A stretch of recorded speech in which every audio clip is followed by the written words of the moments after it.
ជំរាបសួរក៏សួស្តីមេមេនៅក្នុងរ៉ាយសង្គម YouTube ទាំងអស់គ្នាហ្នឹងហើយថ្ងៃនេះខ្ញុំមកបង្ហាញមុខ BA ថ្មីរបស់ខ្ញុំហ្នឹងហើយនិយាយទៅស្អាតមែនទេនេះ stand កដោហើយមេខាំទី1ហ្នឹងហើយធ្វើបរៀន5ឆ្លងដៃឲ្យបានតែ1ម៉ែត្រទេមេហ្នឹងហើយមាន2ក្បាលមេទៅ stand កដោរបស់ខ្ញុំមេនេះបងប្អូនមើលវាហើយយកភាសាខ្សែជើងនេះពិបាកតិចភាសាខ្សែជើងខ្ញុំធ្វើខ្លួនឯងមេមើលមេណាមានខ្សែជើងរៀងថ្លៃធូចែកឲ្យបាន2គូមេហ្នឹងហើយថ្លៃធ្វើ1គូ15,000ទៅតងមកឲ្យតែ20,000ឡើងកុំទៅតងមកមានលុយទិញទេអានេះជីវិតអ្នកស្រឡាញ់បើសិនប្រហែលមេអើយ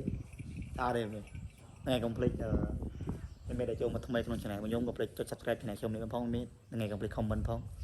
ពិសេសអ្នកស្ទឹងត្រែងកុំភ្លេចចូល team ផងមេហ្នឹងហើយចូល team បើសិនប្រហែលផងហ្នឹងហើយអរគុណច្រើនហើយមួយទៀតណោះ subscribe channel នេះផងដើម្បីទទួលវីដេអូថ្មីៗពីខ្ញុំថ្ងៃអរគុណច្រើនមេបាយ